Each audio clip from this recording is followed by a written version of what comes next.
Iran के नए supreme leader Mustafa Khamenei ने पद संभालते ही कड़ा रुख अपनाया है। उन्होंने वैश्विक तेल आपूर्ति के लिए महत्वपूर्ण स्ट्रेट ऑफ हॉर्मुज को बंद रखने का ऐलान किया और ट्रंप को चेतावनी दी है कि शहीदों की मौत का वो बदला लेंगे। जवाब में ट्रंप ने ईरान को इविल एम्पायर बताते हुए कहा है कि तेल की कीमतें बढ़ने से अमेरिका को फायदा है, लेकिन वो ईरान को परमाणु हथियार नहीं बनाने देंगे। नमस्कार, मैं हूं आकांक्षा और आप देख रहे हैं न्यूज 18 का डिजिटल प्लेटफॉर्म। तनाव की दहलीज पर खड़ी दुनिया के सामने ईरान के नए सुप्रीम लीडर यानी कि सुप्रीम कमांडर मुस्तफा खामेनेई अपनी पहली हुंकार भर चुके हैं।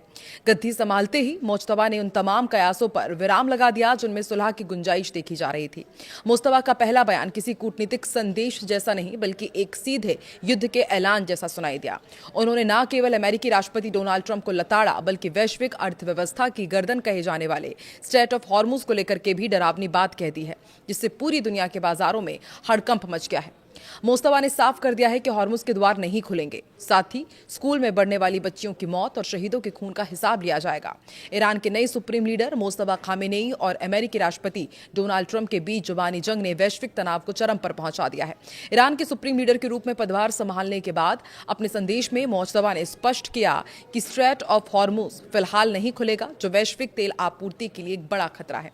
मुस्तफा ने मिनाब के शहीदों का जिक्र किया और कहा कि उनके खून का बदला लेने से ईरान कभी भी पीछे नहीं हटेगा।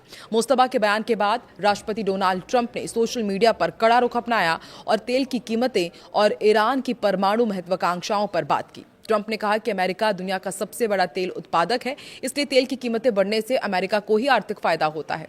ट्रंप ने ईरान को एविल एम्पायर करार दिया और कहा कि उनके लिए सबसे महत्वपूर्ण ईरान को परमाणु हथियार बनाने से रोकना है, ताकि मध्य पूर्व और दुनिया को विनाश से बचाया जा सके।